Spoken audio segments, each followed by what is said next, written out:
नमस्कार, मैं Sonali Kulkarni. Crime petrol सतर्क के जस्टिस रीलोडेड इस श्रृंखला के आज के एपिसोड में आपका स्वागत करती हूँ। बेटी पढ़ाओ बेटी बचाओ का नारा हमें जगह जगह देखने सुनने को मिलता है। विमेन एम्पावरमेंट की बातें भी हम अक्सर सुनते हैं, लेकिन हम सभी जानते हैं कि देश की राजधानी हो या कोई छोटा सा गांव, औरतों की सुरक्षा को लेकर अक्सर सवाल खड़े होते हैं। स्कूल जाने वाली बच्ची हो या ऑफिस में काम करने वाली लड़की, हर औरत के जहन में एक खौफ छिपा होता है। एक अनजान डर हर कामकाजी औरत की जिंदगी का हिस्सा बन चुका है।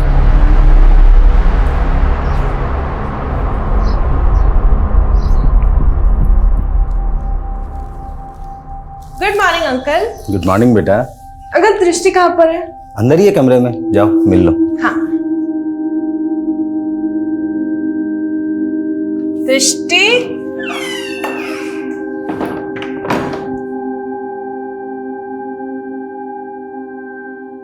अंकल दृष्टि तो नहीं है कमरे में।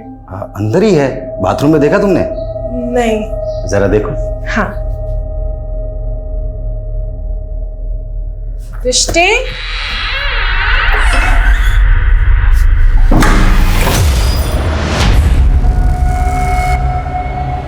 अंकल वो दृष्टि तो बात। अंकल क्या कर रहे हैं आप? ये छोड़ो मुझे। अंकल छोड़ो मुझे, छोड़ो छोड़ो अंकल।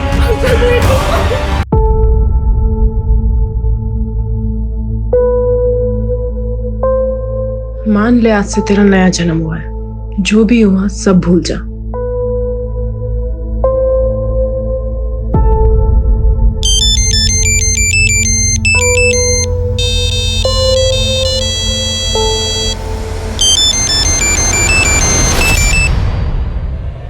दुल्हनी, तेरी बड़ी याद आ रही। मिलने आना। और तूने ना किया ना, शादी भी टूट जाएगी। तेरा बिना कपड़े वाला फोटो है ना, वो तेरे होने वाले पति को भेज दूंगा।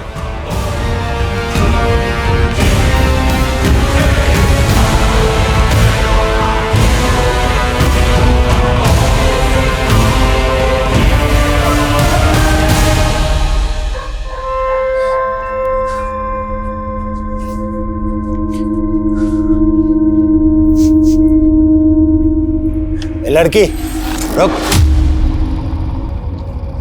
कौन है तू? हाँ, कौन है?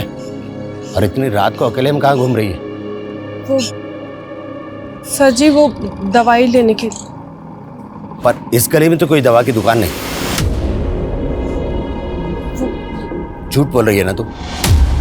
घरों में ताका झाकी कर रही है चोरी करने के लिए। नहीं सर, मैं चोर नहीं हूँ, मैं अच्छी लड़की हूँ। तो इस अच्छी लड़की का नाम क्या है? जी, नगमा। और रहती कहाँ है? बोल। वो यहाँ से दूसरी गली, राजनिवास। चल, मैं तुझे घर छोड़ देता हूँ। चल।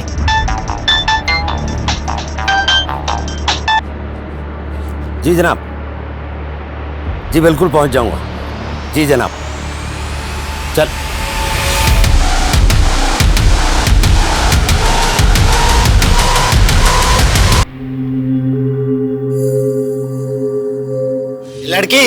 लड़की रुक। लड़की,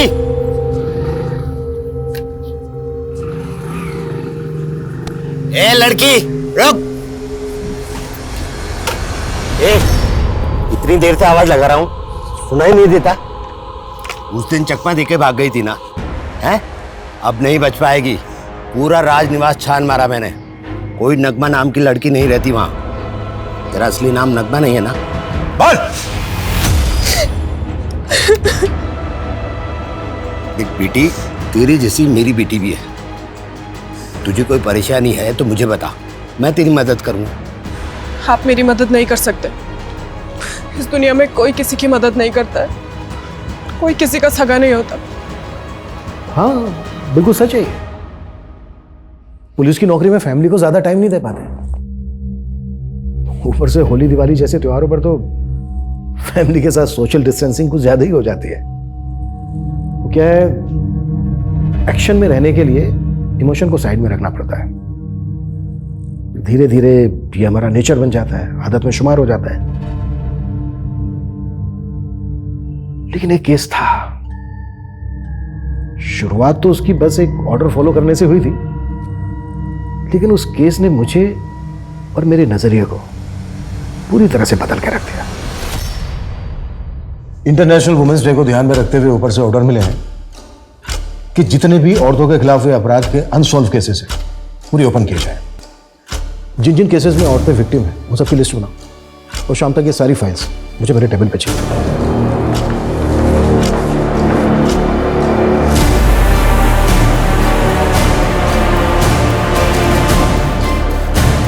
सर हमने 3 केस नोट डाउन किए। ये हमारे फर्स्ट केस की फाइल। सर बीना कश्यप नाम की औरत की 2010 में दिन दहाड़े हत्या हुई थी। बीना और उसका पति हरी दिहाड़ी मजदूरी का काम करते थे। बिहार से यहाँ रोजी रोटी के लिए आए थे। सर काफ़ी समय तक जांच चली लेकिन कुछ भी पता नहीं चला। इस हरी से कांटेक्ट करो और इस केस के इन्वेस्टिगेटिंग ऑफिसर से भी इस केस की डिटेल्स निकालो। और सर ये दूसरा केस शबीना अहमद का है। सर शबीना के पिता ने शबीना के अगवा होने की मिसिंग कंप्लेंट फाइल की थी। सर लोकल इन्वेस्टिगेशन के मुताबिक शबीना का किसी फारूक नाम के लड़के से अफेयर था। शबीना और फारूक दोनों ने भागने की भी कोशिश की थी। पुलिस ने काफ़ी ढूंढा दोनों को, पर शबीना और फारूक दोनों में से किसी को कुछ पता नहीं चला। शबीना और फारूक दोनों के परिवारों की डिटेल्स निकालो। ओके सर ये हमारे तीसरे केस की फाइल। सर इस औरत का मर्डर 2012 में हुआ था। शादीशुदा थी लेकिन अकेली रहती थी और इसका पति कुवैत में काम करता था। इस केस की भी डिटेल्स निकालो। फिलहाल इन 3 केसेस पे ही काम करते हैं। Okay sir.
उग्रवादियों द्वारा किए गए इस बम विस्फोट में लोकप्रिय जननायक योगेश सैनी का निधन हो गया। इस खौफनाक हादसे के पीछे किस संगठन का हाथ है ये अब तक नहीं पता चल पाया है।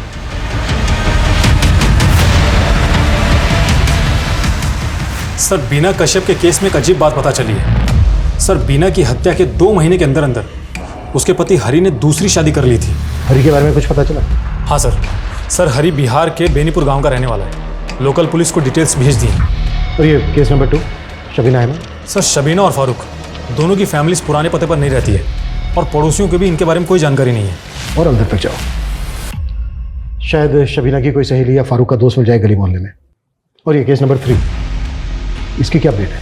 सर ये औरत जिस किराए के घर में रहती थी उस घर के मकान मालिक ने सालों पहले वो घर बेच दिया और पड़ोसियों से भी कोई नई जानकारी नहीं मिली है। वैसे सर खबरियों काम पर लगा दिया है।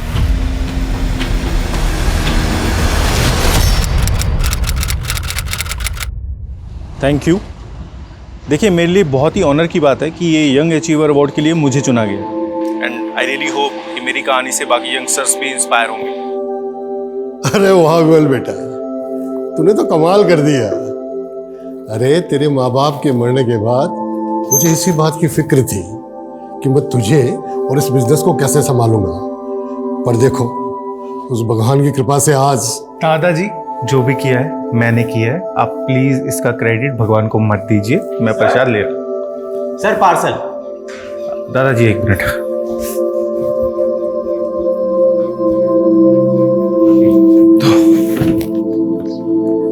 सर आप भगवान को नहीं मानते, नास्तिक हैं। देखो मैं इन सब पे विश्वास नहीं करता हूँ, मैं साइंस और लॉजिक को ज्यादा मानता हूँ। ये लो। और हाँ ये प्रसाद खा लेना। हाँ बोलो। अरे मैंने तुम्हें जितना कहा है तुम उतना बजट कोट करो ना, तुम शिकावत की टेंशन क्यों ले रहे हो? हाँ मैं तुम्हें मेल कर रहा हूँ। बेटा विमल, कोई परेशानी है? दादाजी वो शेखावत हमें पैसों के दम पे खरीदना चाहता है।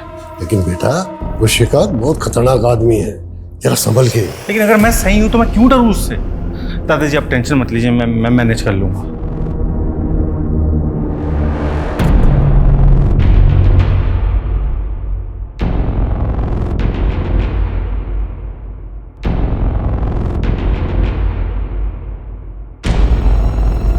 मुरली क्या हुआ, कुछ काम है क्या? कहना है कुछ? सर वो मेरी बीवी की तबीयत खराब है, आधे दिन की छुट्टी चाहिए। आपको घर ड्रॉप करके मैं। सुनो, तुम एक काम करो, तुम गाड़ी यहीं पे रोक दो और तुम घर चले जाओ। जाओ, मैं खुद से ड्राइव करके चला जाऊंगा।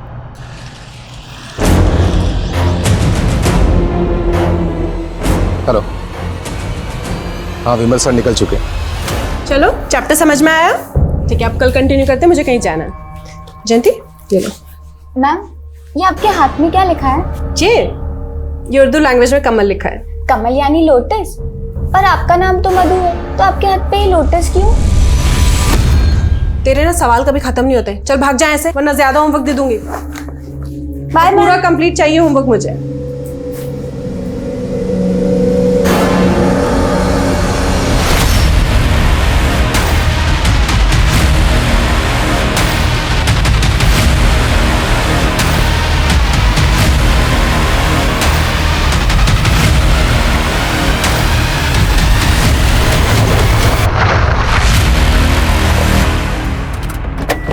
क्या बदतमीजी है, आपको दिखाई नहीं दे रहा?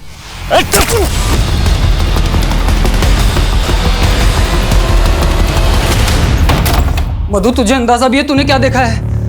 एक खून के केस की चश्मदीद गवाह है तू। अरे क्या जरूरत थी पुलिस को ये सब बताने की?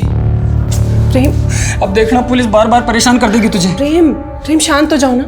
माफ कर दे मुझे, मैं गुस्से में बहुत कुछ बोल गया ना, पर क्या करूं, तेरी फिक्र होती है मुझे। तुम टेंशन मत लो, एक बार हम कुवैत चले जाएंगे ना तो ये सारी प्रॉब्लम से छुटकारा मिल जाएगा। इतना आसान नहीं है मधु। वो जो 4 लाख तूने गहने बेचकर मुझे दिए थे, उससे सिर्फ मेरा वीजा और वर्क परमिट बना है, बस। तो मतलब तुम अकेले कुवैत जाओगे मुझे छोड़कर? कुछ ही महीनों की तो बात है मधु। एक बार बस मैं वहां पहुंच गया तो फौरन पैसे कमाने के इंतजाम करने में लग जाऊंगा और फिर तुझे भी वहां बुला लूंगा। प्रेम लेकिन मैं यहाँ अकेले तुम्हारे बिना। मधु तुझे मुझ पर भरोसा तो है ना? अगर नहीं है तो बता दे, मैं उन्हें मना कर देता हूँ। नहीं, तुम जाओ, मैं तुम्हारा वेट कर लूंगी। मधु तुम कितनी अच्छी हो, सबसे अच्छी। ठीक है, अभी खाना बना दो। हाँ।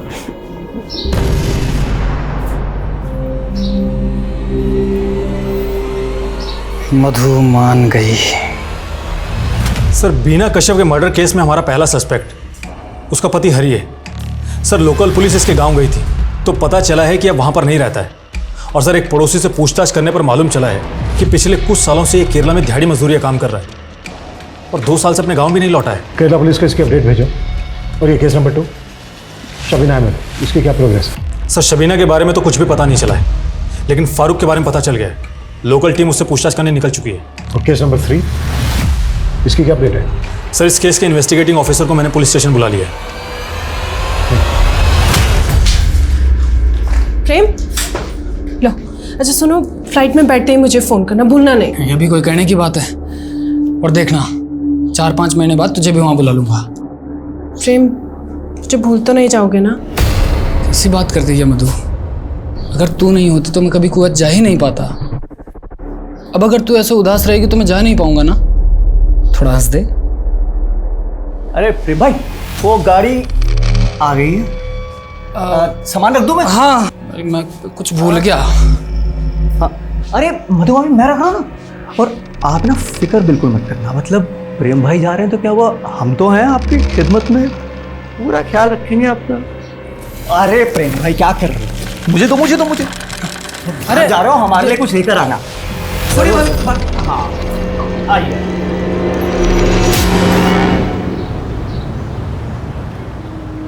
जयंती हुआ सॉल्व? दिखा। हाँ, अरे नहीं देख, ऐसे करेगी तो हमेशा गलत ही आंसर आएगा ना, तुझे बोला था ना। जयंती इधर ध्यान दे, इस मेथड से ट्राई कर, मैं वापस आती हूँ, चेक करूंगी। अस्सलाम वालेकुम। वालेकुम अस्सलाम। वो दरअसल क्या है ना,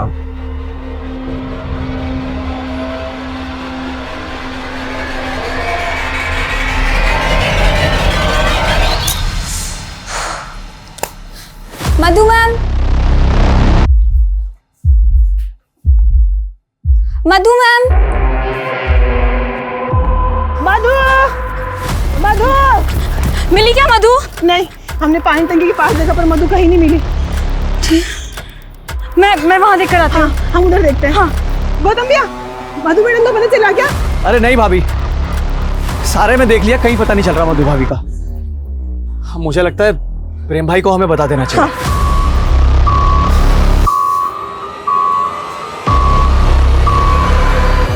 हेलो प्रेम भाई।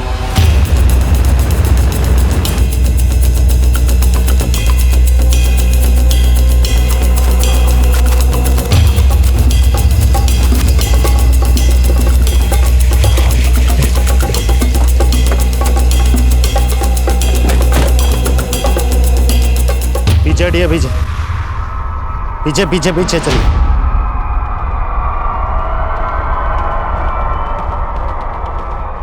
आंखें, नाक, मुंह सब गोंद से चिपका दिए। इस लड़की को पहले कहीं देखा है मैंने। कहाँ देखा था? आसपास मालूम करो, शायद किसी को पता हो कि कौन है ये। जी सर।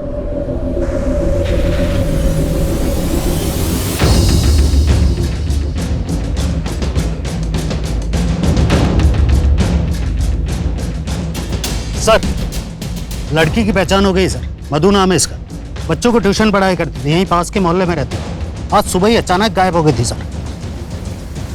आखिरी बार किसने देखा था इसे? जयंती बेटा, डरने की कोई बात नहीं है, अच्छी तरीके से याद करके बताओ। जो आदमी तुम्हारी मधु मैम से मिलने आया था आज, वो कैसा दिखता था? अंकल मैंने उनका चेहरा नहीं देखा, लेकिन वो इतने लंबे थे। अच्छा, क्या एज होगी उनकी? मतलब बाल काले थे, सफेद थे, कुछ याद है? काले थे, और मधु मैम के सामने होने के कारण मैं उनका चेहरा नहीं देख पाई। वो आपस में कैसे बात कर रहे थे? मतलब लड़ाई कर रहे थे या प्यार से बात कर रहे थे?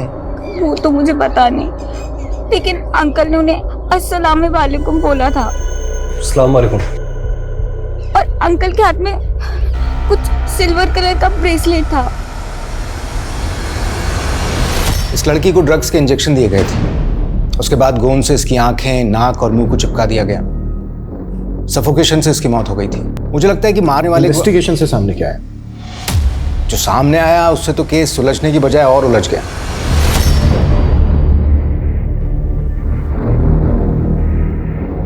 सर, मैंने आपसे कहा था ना कि इस लड़की को पहले मैंने देखा है। इस लड़की का नाम मधु नहीं, नीलोफर है। जी सर। पर आपको कैसे पता? ये देखो, ये इसके हाथ पर उर्दू में एक टैटू बना हुआ है, मैंने पता करवाया, ये नीलोफर लिखा हुआ है। और पोस्टमार्टम से ये भी पता चला है कि इसके साथ में गैंगरेप हुआ था, और गोंद से इसके जो आंख, नाक, मुंह को चिपकाया गया था, उस वजह से सफोकेशन हुआ और इसकी मौत हो गई। तुम्हें इस केस के बारे में और क्या पता चला? ये देखिए सर, नीलोफर और मधु की मिसिंग पाई। उसके फादर अयूब ने मिसिंग कंप्लेंट लिखवाई। तो ये नीलोफर रेवाड़ी की रहने वाली थी, लेकिन नीलोफर से मधु क्यों बनी? फिर हमने नीलोफर के पति प्रेम से बात की, जो उस वक्त कुवैत में था। जी, उसने बताया कि ये दोनों आपस में प्यार किया करते थे, लेकिन दोनों के प्यार के बीच मजहब आ गया, इसलिए दोनों ने भागकर शादी कर ली। और फिर नीलोफर के घर वालों से बचने के लिए नीलोफर का नाम बदलकर मधु कर दिया गया। नीलोफर की मिसिंग कंप्लेंट उसके फादर अयूब ने लिखवाई।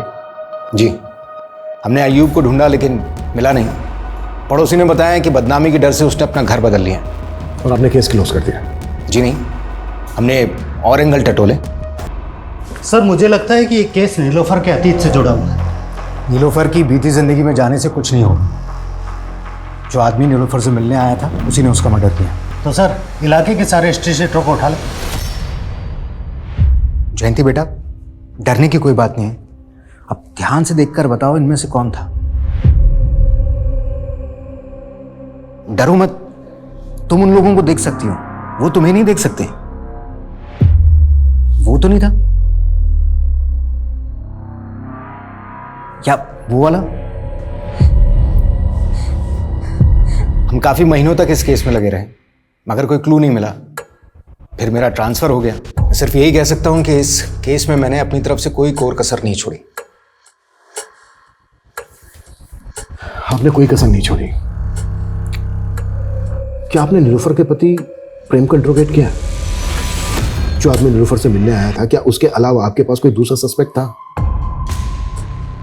क्या ये पॉसिबल नहीं है कि नीलोफर ऑनर किलिंग का शिकार हुई, उसके पिता अयूब ने ही उसका मर्डर किया हो? जी नहीं, आप ये बताइए कि किस बेसिस पे आप इस नतीजे पर पहुंचे कि जो आदमी नीलोफर से मिलने आया था उसी ने नीलोफर को मारा? अगर उसका इरादा नीलोफर को मारने का होता तो क्या वो जयंती की मौजूदगी में आता? और अगर वो जयंती की मौजूदगी में आया भी तो क्या उसको जिंदा छोड़ता? एक्चुअली इस तरह से हमने सोचा ही नहीं। इस केस को हमें शुरू से इन्वेस्टिगेट करना होगा। सबसे पहले ये पता लगाओ कि नीलोफर का पति अभी भी कुवैत में है या इंडिया लौटा है। सर, और सर नीलोफर की स्टूडेंट जयंती, जिसने आखिरी बार नीलोफर को देखा था, उसके बारे में पता लगाता हूँ। जिस ब्रूटैलिटी के साथ नीलोफर को मारा गया, उसकी आंखें, नाक, मुंह सब ग्लू से चिपकाए गए, सफोकेशन से मरी वो। उससे तो यही लगता है कि किसी की गहरी रंजिश रही होगी नीलोफर के साथ। सर, नीलोफर के पिता अयूब ने अपनी बेटी की मिसिंग कंप्लेंट तो फाइल की थी, लेकिन उसकी मौत के बाद से एकदम से गायब हो गया। अयूब ने समाज के डर की वजह से अपनी बेटी को नहीं अपनाया होगा, या फिर वजह कुछ और रही होगी। अयूब भाई, अब नीलोफर काफी बड़ी हो गई है। उसकी शादी के बारे में आपने कुछ सोचा या नहीं? अगर उसकी अम्मी जिंदा होती तो अच्छा सा लड़का ढूंढ देती नीलोफर के लिए। अरे आप एक बार बोलकर तो देखिए, नीलोफर के लिए एक से एक लड़कों की लाइन लगा देंगे। 2 जगह बात चलाई है, अगर जवाब नहीं आता है तो बताऊंगा। जी जरूर।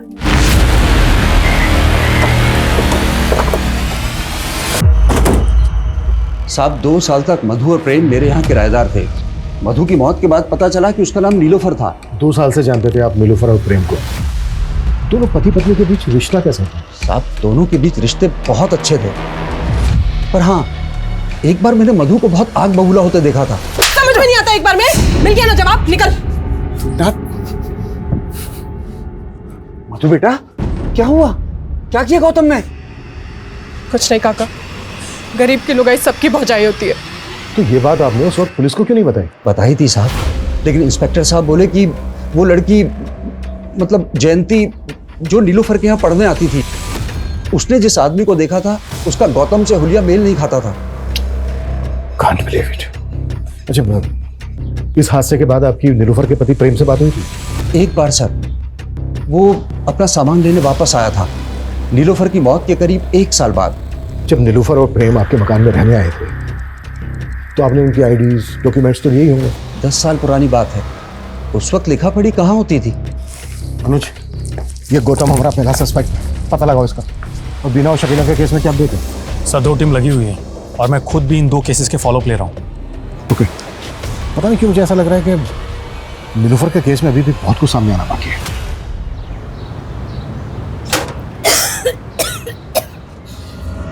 अम्मी, ये क्या हालत बना रखी है आपने अपनी? नीलोफर, तू यहाँ क्यों आई है? अम्मी, मना किया था ना तुझे आना। आप क्या कर रहे हो? इधर बैठो, इधर बैठो। आ जाओ। पानी पिएगी? मैं पी लूंगी, आप बैठो। इतनी तबीयत खराब है आपकी, आपने मुझे बताया भी नहीं। इसमें बताने का क्या है बेटा? ट्यूमर है दिमाग में। ट्यूमर?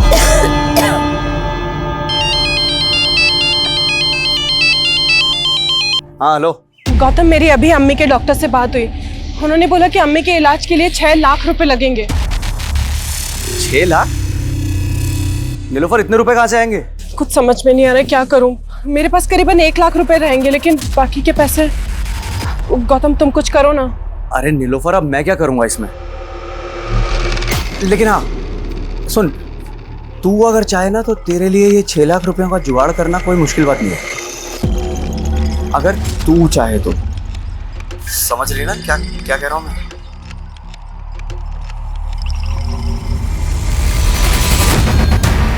देख, बड़ा सेट है। अरे तेरी फोटो देख के हिल गया था, अब तेरा जलवा देखेगा तो पिघल जाएगा। आजा।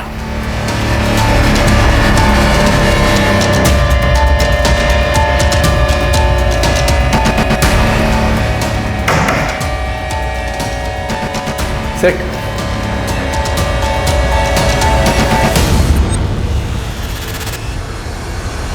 सर, बीना के पति हरी ने बताया कि उसने बीना की मौत के तुरंत बाद शादी सिर्फ अपने 2 बच्चों के लिए की थी, जिन्हें वो अकेले संभाल नहीं पा रहा था। हरी ने उस वक्त किसी पे शक जताया था?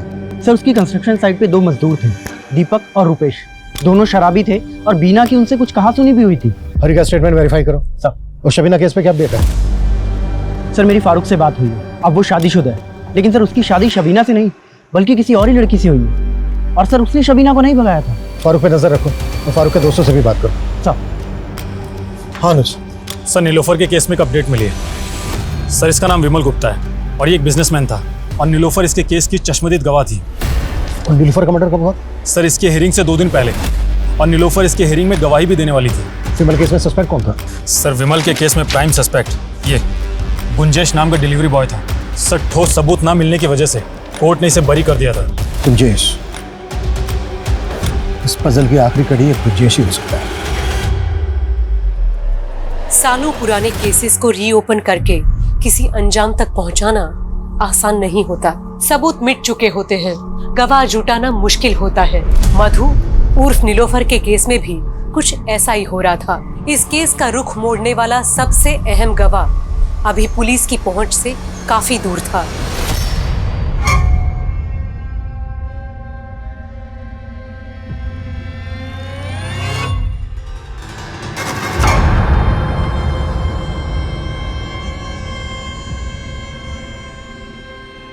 अच्छा सुनो, मैं जा रही हूँ, शाम तक लौटूंगी।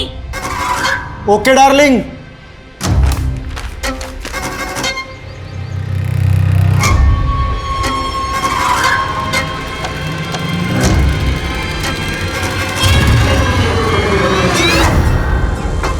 अरे कहाँ चली मेरी रानी?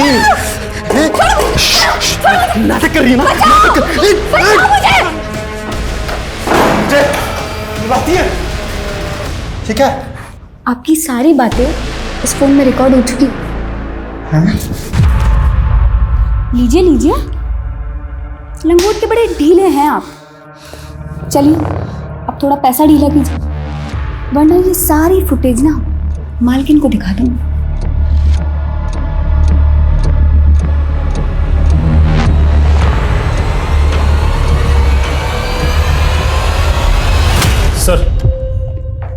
सर, डिलीवरी बॉय गुंजेश के बारे में कुछ भी पता नहीं चला है, लेकिन नीलोफर को आखिरी बार जिस लड़की ने देखा था, जयंती। हाँ सर, उसके बारे में पता चल गया है। वो दिल्ली में मेड का काम करती है। और नीलोफर के पिता अयूब के बारे में पता चल गया है। अयूब का है? जेल में, एक मर्डर के केस में 4 साल से जेल में है। मर्डर केस में? हाँ सर। और सर, एक चौंकाने वाली बात पता चली है। अयूब के बीवी बच्चे मेवात में रहते हैं। जब मैंने उनसे बात की तो पता चला है कि अयूब की कोई नीलोफर नाम की बेटी ही नहीं है।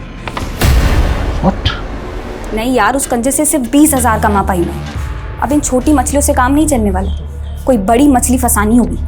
तू एक काम कर, मुझे साउथ दिल्ली के ऐसे 5 रईसों के नाम दे जो हवस के पुजारी भी होने चाहिए और अमीर भी। ठीक है, 1 मिनट।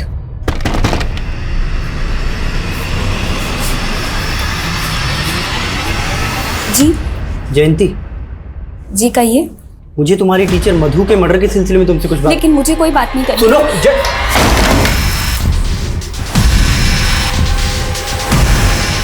सब कौन नीलोफर? मेरी उम्र हो गई है इसलिए कुछ याद नहीं रहता। आप क्यों मुझे परेशान कर रहे हैं? कम से कम जेल में तो चैन से रहने दीजिए। अच्छा, जेल में लोग चैन से रहने नहीं, सजा काटने आते हैं। देख, मदद कर हमारी ये जानने में कि नीलोफर की मौत कैसे हुई थी। नहीं तो तुझे तेरी बेटी नीलोफर का कातिल साबित करना हमारे लिए कोई बड़ा काम नहीं होगा। चल बोल, कैसे हुई थी तेरी बेटी नीलोफर? नीलोफर मेरी बेटी नहीं थी साहब, नीलोफर कॉल गर्ल थी। देखते ही भाग गई थी साहब मुझे। नीलोफर को अपनी अम्मी के इलाज के लिए पैसों की जरूरत थी, तो मैंने पैसे देकर उसे खरीद लिया उसके दलाल गौतम से। 7 लाख रुपए देकर 7 महीने के लिए खरीदा था साहब उसे, पर साहब वो सिर्फ 2 महीने में भाग गई। तो तूने नीलोफर का बाप बनकर उसकी मिसिंग कंप्लेंट फाइल करवाई? तो और क्या करता साहब, सारे अड़ोसी पड़ोसी मेरे पीछे पड़ गए साहब। इसलिए मार डाला उसको? नहीं साहब, मुझे तो खुद नीलोफर के मौत की खबर अखबार से मिली। साहब मेरे तो पैसे भी गए और लड़की भी गई सब। वो दलाल गौतम जिसे तूने नीलोफर को खरीदा था, कहाँ मिलेगा? वो सब होटल रोजवुड उसका पुराना अड्डा हुआ करता था, शायद अब भी वहां आता जाता हो।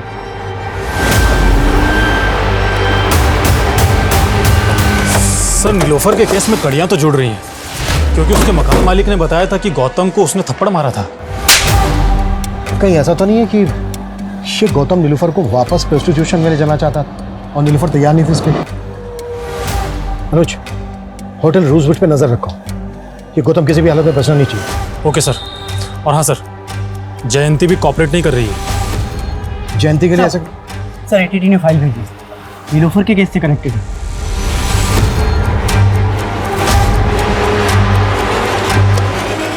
क्या हुआ सर? 11 साल पहले एक लीडर की ब्लास्ट में हत्या हुई थी। नीलोफर से भी पूछताछ हुई थी उस केस में। उस ब्लास्ट में इन्वॉल्व एक आदमी से रिलेशन थे नीलोफर के। उस वक्त नीलोफर ने एटीटी को बताया था कि वो एक कॉल कर रहा है, उसके बहुत सारे क्लाइंट हैं जिनकी बैकग्राउंड के बारे में उसे कुछ नहीं पता। इसका मतलब नीलोफर के लिंक उग्रवादियों से भी थे? एटीटी को शक तो था नीलोफर पे, हालांकि कुछ साबित नहीं हुआ। पहले एक टीचर, उसके बाद कॉल कर, फिर उग्रवादियों से उसके संग। आखिर थी क्या है लड़की?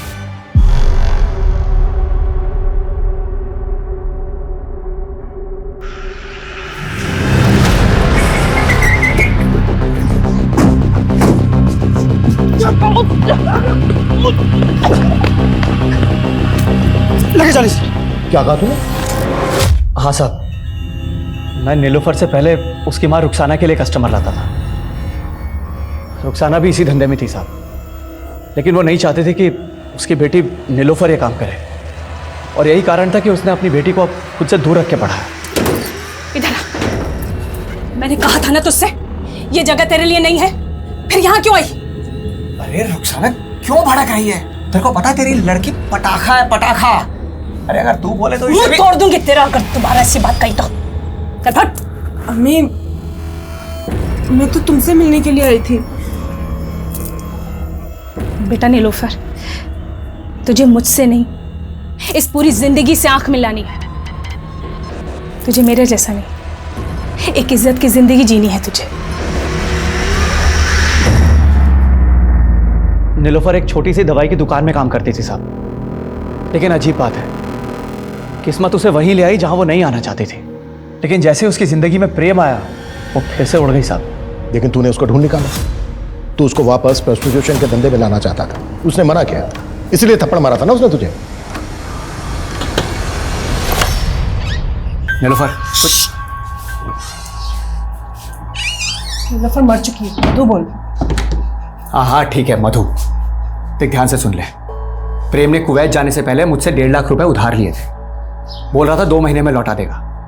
अब 2 महीने बीत चुके, मेरे पैसे नहीं मिले हैं मुझे अभी तक। गौतम, जैसे ही प्रेम पैसे भेजेगा मैं तुझे दे दूंगी, थोड़े टाइम रुक जाना। मेरे सर पे भी लोग वसूली करने के लिए बैठे हुए हैं। देख अगर तूने मेरे पैसे जल्दी नहीं चुकाए ना, तो मुझे उन लोगों को तेरा पता देना पड़ेगा। गौतम प्लीज ऐसा मत करना, देख कुछ और रास्ता होगा ना। कोई और रास्ता?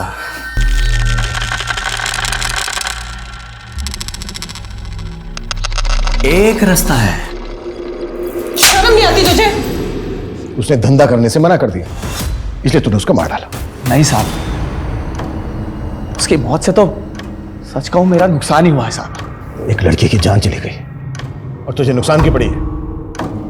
इंस्पेक्टर साहब, ये नीलोफर कोई साधारण लड़की नहीं थी, लॉटरी थी, लॉटरी।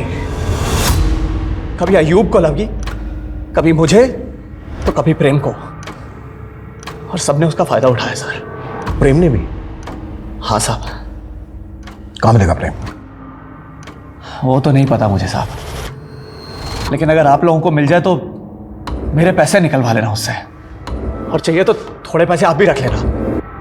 अरे सर, अरे मारिए आप साहब, मैं एक खास इंफॉर्मेशन दे सकता हूँ आपको सर। सर एक औरत है आयशा कुरैशी नाम की। आयशा कुरैशी? हाँ सर, वो इस नीलोफर की बहुत अच्छी दोस्त हुआ करती थी। मुझे पक्का यकीन है कि उसे जरूर पता होगा इन दिनों ये प्रेम कहाँ पे है।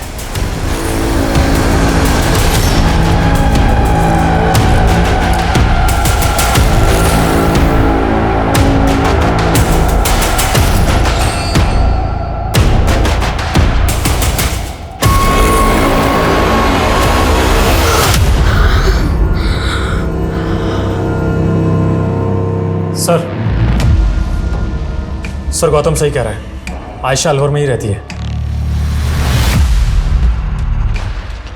नीलोफर का केस काफी उलझाने वाला है, अनुज कुछ तो है जो अभी भी इस केस में छूट रहा है। एनीवे, मैं जयंती से बात करने की कोशिश करता हूँ, तुम अलवर जाओ, आयशा से मिलो। सर।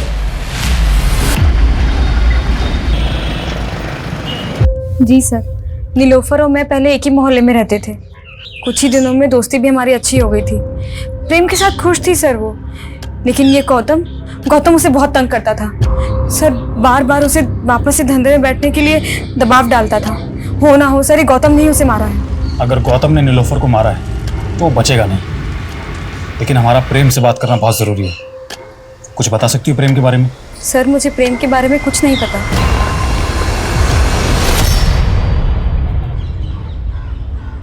जयंती, मैं जानता हूं उस हादसे ने तुम्हारी जिंदगी बदल कर रख दी थी।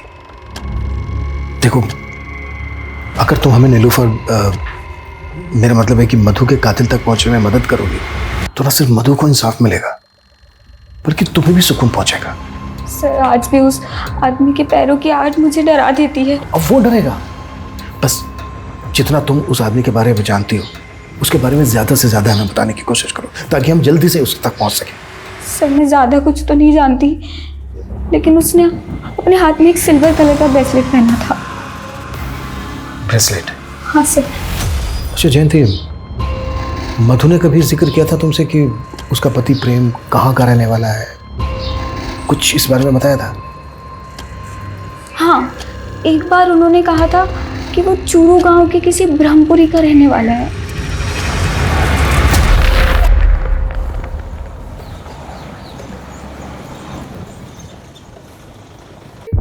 प्रेम शुक्ला? सब प्रेम को तो 2015 में किसी ने मार दिया था। कैसे हो सकता है? कितना नजदीक थे हम केस सॉल्व करने के। सर प्रेम की postmortem report.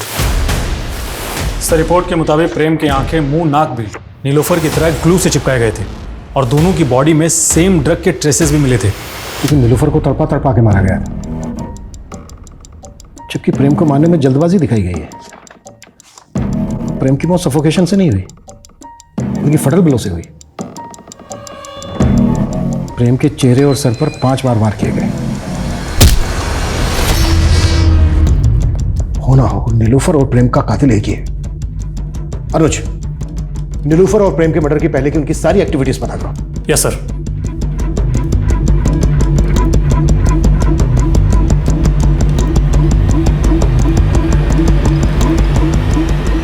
Sir Sunil Kumar नाम के एक सुनार का पता चला है जिसे नीलोफर ने मरने से 3 दिन पहले 3 लाख के गहने बेचे थे।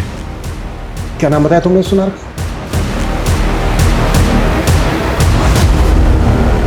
सर सुनील कुमार। किसी ज़माने में मैं भी पुलिस में था, तब से जानता हूँ नीलोफर को। उस वक्त वो एक छोटी सी दुकान पर बैठा करती थी, फिर अचानक पता नहीं कहाँ गायब हो गई और फिर मेरी रिटायरमेंट के बाद वो मुझसे मिली। तब पता लगा कि उसने किसी प्रेम नाम के लड़के से शादी कर ली। उसकी मौत से कुछ दिन पहले ही उसने मुझे घर पर बुलाया था। बेटा, प्रेम को कुवैत भेजने के लिए तूने पहले ही कितने जेवर भेज दिए, अब ये भी भेज दी कि तू तेरे पास क्या बचेगा? चाचा, ये जेवर बेचकर मुझे भी कुवैत जाना है, प्रेम के पास। मुझे जेवर की नहीं, अपने पति की ज़रूरत है। आप देखिए ना, इनका जितना भी पैसा बनता है आप मुझे दे दीजिए। मुझे क्या पता था कि वो पैसे उसकी मौत से जा जुड़ेंगे। जरूर सर इन पैसों की वजह से ही किसी ने मार दिया नीलोफर को। ठीक है सुनील, फिलहाल तुम जा सकते हो, जरूरत पड़ी तो दोबारा बुलाएंगे। जी सर। अनुज, अपने खबरियों से कहो कि वो पता लगाएं कि नीलोफर के मर्डर के आसपास किसी के पास अचानक से बहुत सारे पैसे आए थे क्या? Yes sir.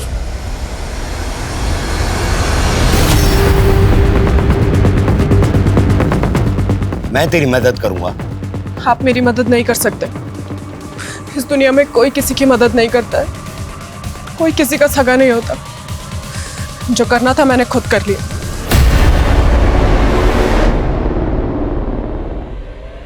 ये तो मर गया। तूने किया है सब? कैसे मारा इसे? का इंजेक्शन देकर उससे हार्ट अटैक आ गया इसको। तुझे कैसे पता इस इंजेक्शन के बारे में? फार्मेसी की स्टूडेंट हूँ मैं, और इसको मैंने ही मारा। अरेस्ट कर लीजिए मुझे। मेरी भी बेटी है, मैं समझ सकता हूं कि तुझ पर क्या बीती होगी, और अब मेरी बात ध्यान से सुनो। तूने मनोहर लाल को नहीं मारा, ये हार्ट अटैक से मरा है। तू ये सब कुछ भूल जा और जा अपनी नई जिंदगी शुरू कर। जा बेटी, जा। सर, जिस एरिया में नीलोफर का मर्डर हुआ था उसी एरिया के आसपास 3 और औरतों का मर्डर हुआ था। और हाँ सर, उन 3 औरतों का मर्डर भी उसी ड्रग से हुआ था जिससे नीलोफर और प्रेम कुमार का हुआ था। उनकी आंखें और मुंह भी ग्लू से चिपकाए गए थे? नहीं सर, लेकिन हाँ सर, उन सभी ने नीलोफर की तरह मरने से कुछ दिन पहले कोई जेवर या प्रॉपर्टी बेची थी। लाखों रुपए जमा थे उनके पास, जो उनको मारकर लूट लिए गए थे। ये किसी सीरियल किलर का काम तो नहीं है? सर, नीलोफर के मोहल्ले में एक शोएब नाम का आदमी रहता था। सर, वैसे तो कड़का था, लेकिन अचानक से उसके पास काफी पैसा आ गया था, और नीलोफर की मौत के कुछ दिन बाद ही शोएब अपनी बीवी के साथ नए घर में शिफ्ट हो गया है। ये देखिए सर, ये उसका एड्रेस है। हाँ सर, शोएब मेरे पति है। कहाँ मिलेगा शोएब इस वक्त? सर, वो अक्सर शहर के बाहर रहते हैं। अभी इस वक्त वो कहाँ हैं मुझे नहीं मालूम। ओके, कोई बात नहीं, शायद हो सकता है आयशा जी आपको याद ना आ रहा हो कि वो कहाँ है, पर कोई बात नहीं, हम याद दिलवा देंगे। ये पूजा है। पूजा, जरा आयशा जी को याद करवाओ। सर मैं बताती हूँ सर।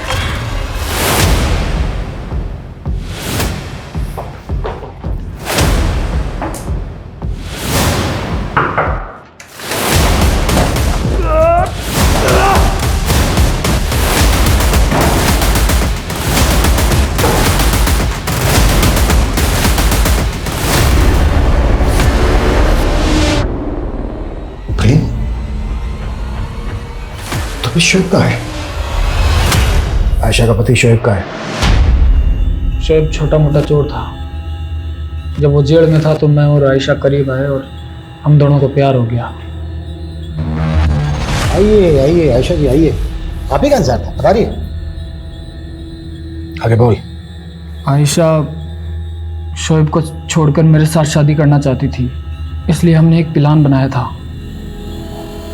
शोएब बहुत पुराने ख्यालातों वाला था, और जब वो जेल से छूट कर आया तो आयशा ने उससे बताया कि पैसे कमाने के चक्कर में उसने प्रोस्टिट्यूशन का धंधा करना शुरू कर दिया है। सर, मुझे लगा था ये सुन के शोएब बहुत खफा होंगे और मुझे तलाक दे देंगे, और फिर तुम प्रेम के साथ शादी कर लोगे।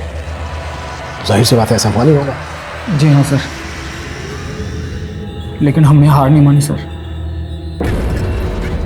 मैंने नीलोफर को बेवकूफ़ बनाकर उससे पैसे लिए और फिर कुवैत चला गया। तू भी छुटकारा पाना चाहता था नीलोफर से? हाँ, लेकिन वो भी शोएब की तरह मुझे छोड़ने को तैयार नहीं थी। मैं जानती थी शोएब पैसा कमाने के लिए बहुत हाथ पैर मार रहा है। ये बात आयशा ने कुवैत फ़ोन करके मुझे बताई। मुझे एक आइडिया आया। मैंने शोएब को नीलोफर का खून करने के लिए पैसे का लालच दिया था और वो मान गया। अस्सलाम वालेकुम। वालेकुम अस्सलाम। जी, दरअसल वो आयशा की तबीयत अचानक से बिगड़ गई है। आप चलिए ना मेरे साथ। चलिए।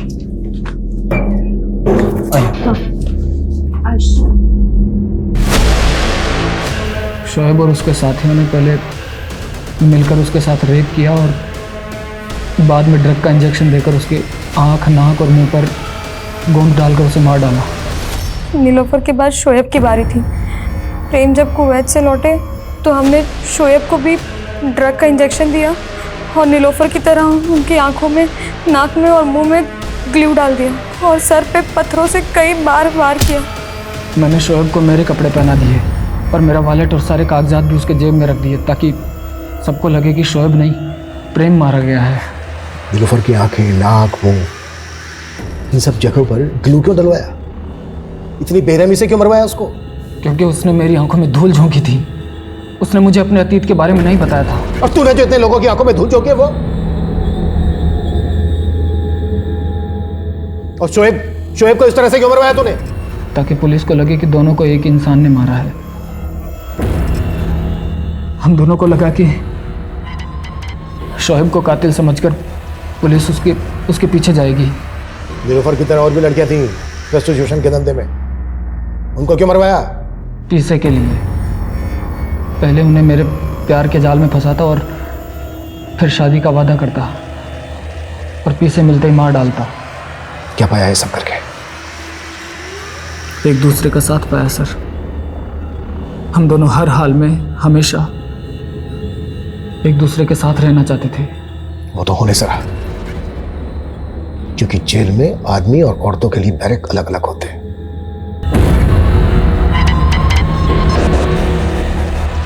मधु उर्फ नीलोफर की कहानी ने मेरी अब तक की क्राइम की समझ पर कई सवाल या निशान खड़े कर दिए। मुझे एहसास हुआ कि कभी कभी इंसान पूरी तरह से सही या गलत नहीं होता है। कई बार इंसान हालातों के आगे मजबूर भी होता है। इसलिए आप सभी से मेरा अनुरोध है कि किसी को भी जज करने से पहले एक बार उसके हालातों के बारे में जरूर सोचें। रीओपन किए गए तीनों केसेस को सॉल्व करने में पुलिस कामयाब रही। बीना की हत्या के जुर्म बीना अहमद ऑनर किलिंग का शिकार हुई थी। शबीना के पिता और भाई ने ही उसकी हत्या की थी। वो दोनों भी इस वक्त पुलिस की हिरासत में हैं। सर आप भगवान को नहीं मानते, नास्तिक हैं। देखो मैं इन सब पे विश्वास नहीं करता हूँ, मैं साइंस और लॉजिक को ज्यादा मानता हूँ। और उसकी बातों से गुंजेश की भावनाओं को ठेस पहुंची थी। प्रेम और आयशा ने मधु और शोएब की लाशों पर अपने प्यार का आशियाना बनाना चाहा, लेकिन जुर्म की दीवार से टिकी इमारत हमेशा ठह जाती है। इन केसेस की कामयाबी से एक बार फिर से ये बात साबित हो गई कि अपराधी कितना ही शातिर क्यों न हो, कानून के शिकंजे से ज्यादा देर बच के नहीं रह सकता। जैसे हर केस की एक नियति होती है, वैसे हर अपराधी की भी एक नियति होती है। Crime never page. हर मुजरिम की नियति में उसके अपराध का दंड लिखा होता है। अब मैं सोनाली कुलकर्णी आपसे विदा लेती हूँ। फिर मिलेंगे क्राइम पेट्रोल सतर्क जस्टिस रीलोडेड में एक नए केस के साथ। तब तक अपना और अपने परिवार का ख्याल रखिए।